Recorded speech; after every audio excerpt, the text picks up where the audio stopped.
The Adventures of Pinocchio by Carlo Collodi. This recording is by Mark Smith of Simpsonville, South Carolina.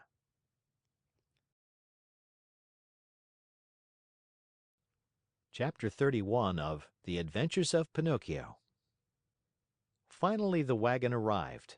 It made no noise, for its wheels were bound with straw and rags. It was drawn by 12 pair of donkeys, all of the same size, but all of different color. Some were gray, others white, and still others a mixture of brown and black. Here and there were a few with large yellow and blue stripes.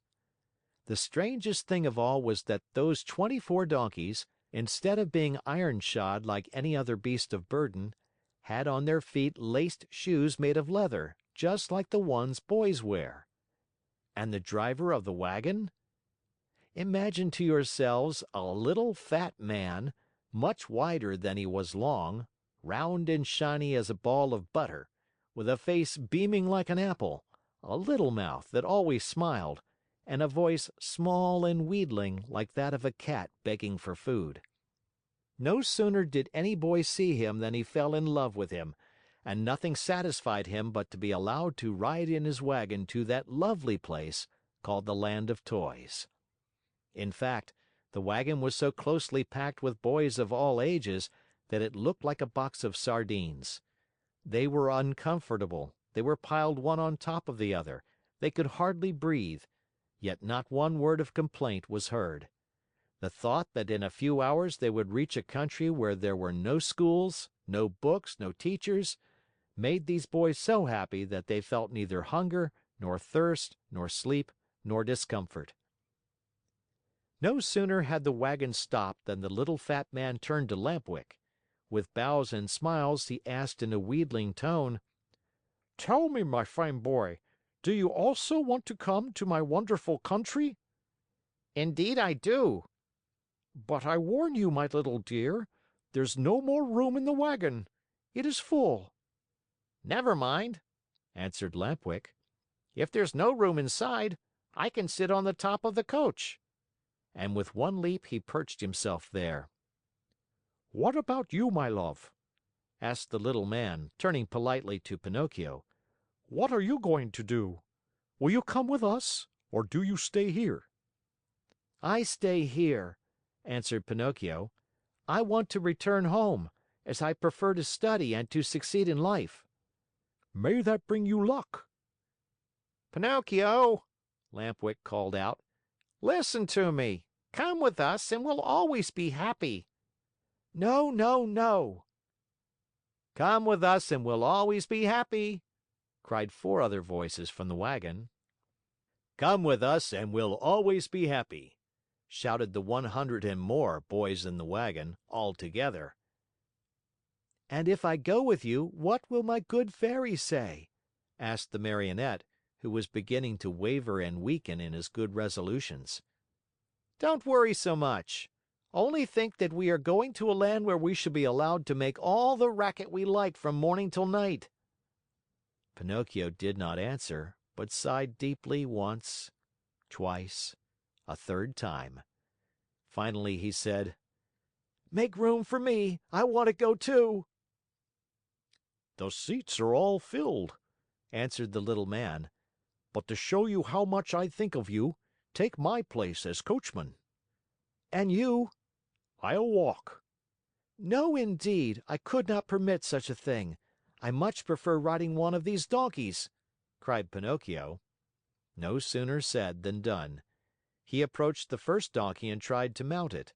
But the little animal turned suddenly and gave him such a terrible kick in the stomach that Pinocchio was thrown to the ground and fell with his legs in the air. At this unlooked for entertainment, the whole company of runaways laughed uproariously. The little fat man did not laugh. He went up to the rebellious animal and, still smiling, bent over him lovingly and bit off half of his right ear. In the meantime, Pinocchio lifted himself up from the ground and with one leap landed on the donkey's back. The leap was so well taken that all the boys shouted, "Hurrah for Pinocchio!" and clapped their hands in hearty applause. Suddenly, the little donkey gave a kick with his two hind feet, and at this unexpected move, the poor Marionette found himself once again sprawling right in the middle of the road. Again the boys shouted with laughter. But the little man, instead of laughing, became so loving toward the little animal that, with another kiss, he bit off half of his left ear. "You can mount now, my boy." He then said to Pinocchio, "Have no fear. That donkey was worried about something, but I have spoken to him and now he seems quiet and reasonable." Pinocchio mounted and the wagon started on its way. While the donkeys galloped along the stony road, the Marionette fancied he heard a very quiet voice whispering to him: "Poor silly! You have done as you wished, but you are going to be a sorry boy before very long." Pinocchio, greatly frightened, looked about him to see whence the words had come, but he saw no one. The donkeys galloped, the wagon rolled on smoothly, the boys slept, Lampwick snored like a dormouse, and the little fat man sang sleepily between his teeth. After a mile or so, Pinocchio again heard the same faint voice whispering, "Remember, little simpleton, boys who stop studying and turn their backs upon books and schools and teachers in order to give all their time to nonsense and pleasure, sooner or later come to grief. Oh, how well I know this!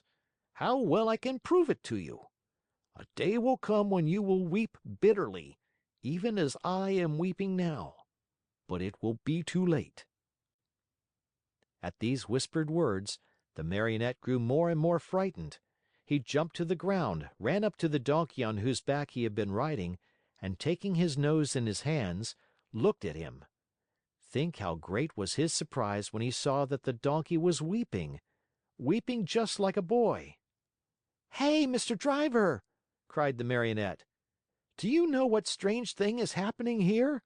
This donkey weeps." "Let him weep. When he gets married, he will have time to laugh." "Have you perhaps taught him to speak?"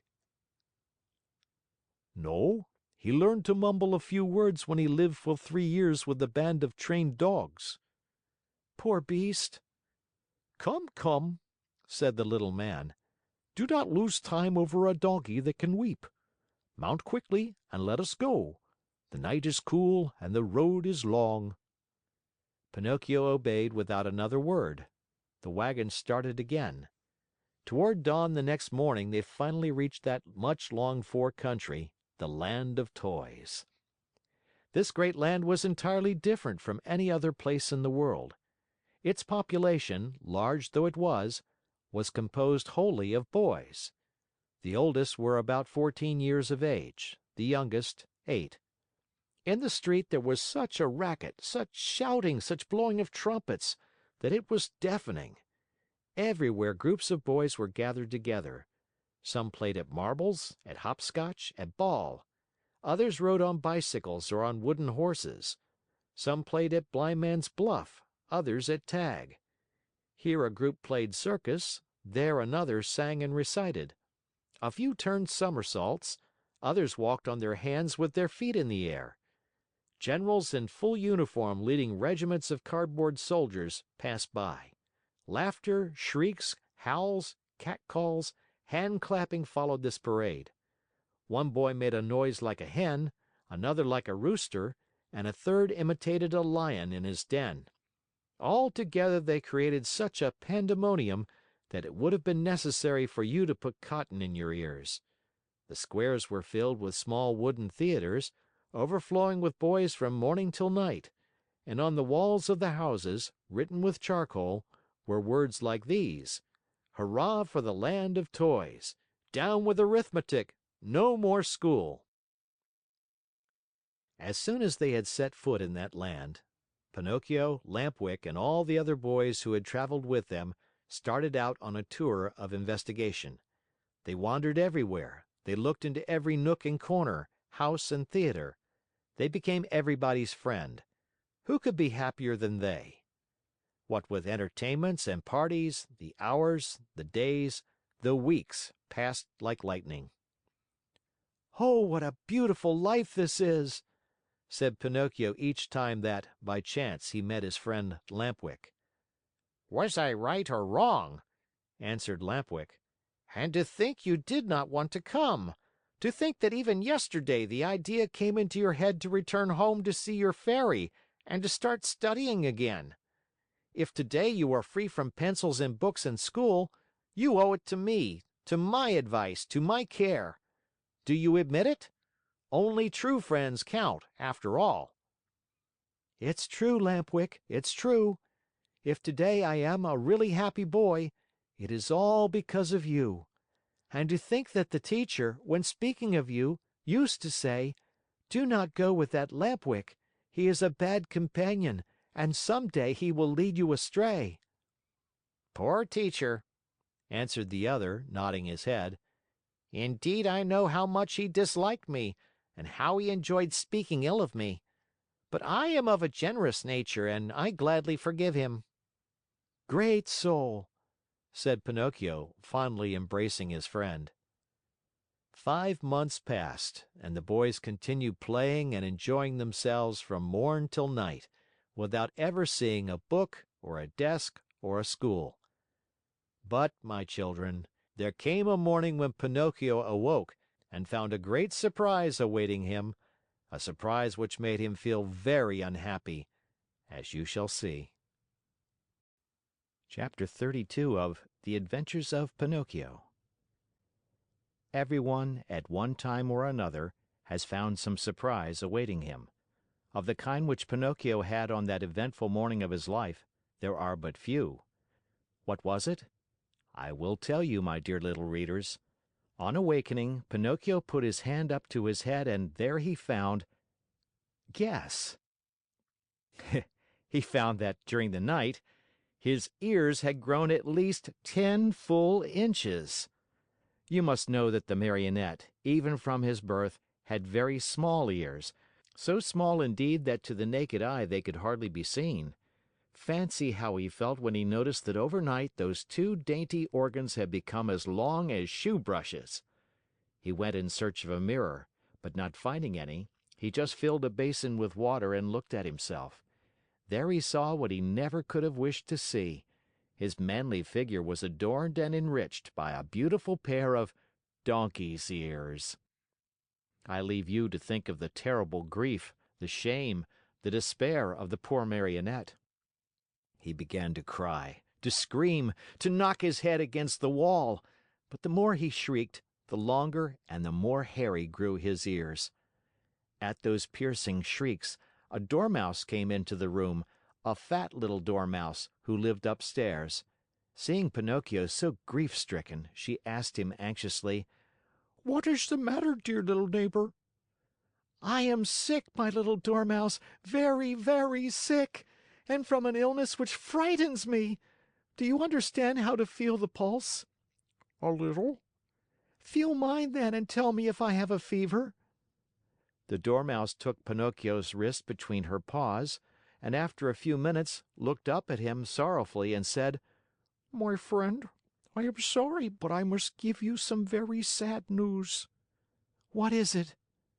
"You have a very bad fever." "But what fever is it?" "The donkey fever." "I don't know anything about that fever," answered the Marionette, beginning to understand even too well what was happening to him.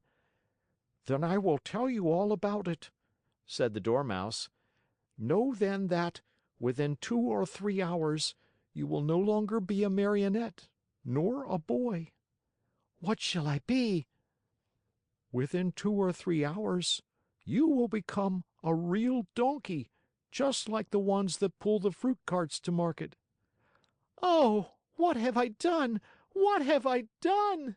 cried Pinocchio, grasping his two long ears in his hands and pulling and tugging at them angrily, just as if they belonged to another. "My dear boy," answered the Dormouse to cheer him up a bit, "why worry now? What is done cannot be undone, you know. Fate has decreed that all lazy boys who come to hate books and schools and teachers and spend all their days with toys and games must sooner or later turn into donkeys." But is it really so?" asked the Marionette, sobbing bitterly. "I am sorry to say it is, and tears are now useless. You should have thought of all this before." "But the fault is not mine. Believe me, little Dormouse, the fault is all Lampwick's." "And who is this Lampwick?" "A classmate of mine. I wanted to return home. I wanted to be obedient. I wanted to study and to succeed in school, but Lampwick said to me, 'Why do you want to waste your time studying? Why do you want to go to school? Come with me to the land of toys. There we'll never study again. There we can enjoy ourselves and be happy from morn till night.'" "And why did you follow the advice of that false friend?" "Why? Because, my dear little Dormouse, I am a heedless Marionette, heedless and heartless. Oh! If I had only had a bit of heart, I should never have abandoned that good Fairy, who loved me so well and who has been so kind to me. And by this time, I should no longer be a Marionette.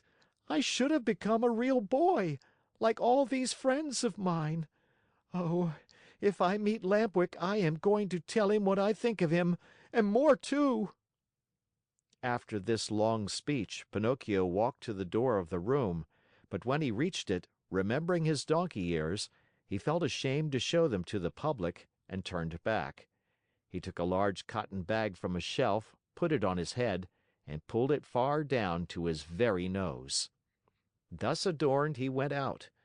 He looked for Lampwick everywhere, along the streets, in the squares, inside the theaters, everywhere, but he was not to be found. He asked everyone whom he met about him, but no one had seen him. In desperation, he returned home and knocked at the door. "Who is it?" asked Lampwick from within. "It is I," answered the Marionette. "Wait a minute." After a full half hour, the door opened. Another surprise awaited Pinocchio. There in the room stood his friend, with a large cotton bag on his head pulled far down to his very nose. At the sight of that bag, Pinocchio felt slightly happier and thought to himself, "My friend must be suffering from the same sickness that I am. I wonder if he, too, has donkey fever." But pretending he had seen nothing, he asked with a smile, "How are you, my dear Lampwick?" "Very well. Like a mouse in a Parmesan cheese." "Is that really true?" "Why should I lie to you?" "I beg your pardon, my friend, but why then are you wearing that cotton bag over your ears?" "The doctor has ordered it because one of my knees hurts. And you, dear Marionette, why are you wearing that cotton bag down to your nose?" "The doctor has ordered it because I have bruised my foot." "Oh, my poor Pinocchio!" "Oh, my poor Lampwick!" An embarrassingly long silence followed these words, during which time the two friends looked at each other in a mocking way. Finally, the Marionette, in a voice sweet as honey and soft as a flute, said to his companion: "Tell me, Lampwick, dear friend, have you ever suffered from an earache?" "Never. And you?" "Never. Still, since this morning my ear has been torturing me." "So has mine." "Yours too? And which ear is it?" "Both of them. And yours?" "Both of them too. I wonder if it could be the same sickness." "I'm afraid it is." "Will you do me a favor, Lampwick?" "Gladly, with my whole heart." "Will you let me see your ears?" "Why not? But before I show you mine, I want to see yours, dear Pinocchio." "No, you must show yours first." "No, my dear, yours first, then mine." "Well then," said the Marionette, "let us make a contract." "Let's hear the contract."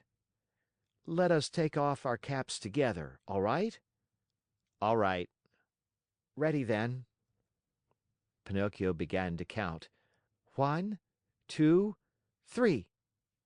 At the word 3, the two boys pulled off their caps and threw them high in the air. And then a scene took place which is hard to believe, but it is all too true. The Marionette and his friend Lampwick, when they saw each other both stricken by the same misfortune, instead of feeling sorrowful and ashamed, began to poke fun at each other, and after much nonsense, they ended by bursting out into hearty laughter.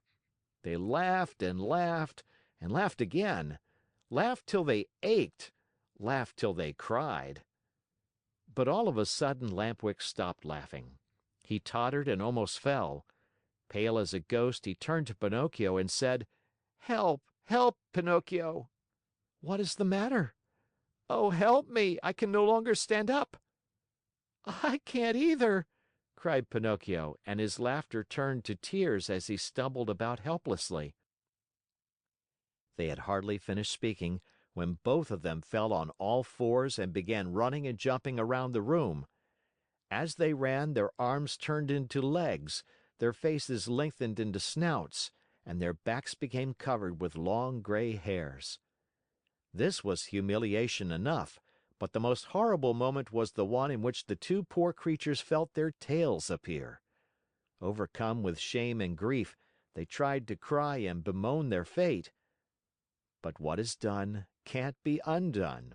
Instead of moans and cries, they burst forth into loud donkey brays, which sounded very much like "Haw, haw, haw." At that moment a loud knocking was heard at the door, and a voice called to them. "Open! I am the little man, the driver of the wagon which brought you here.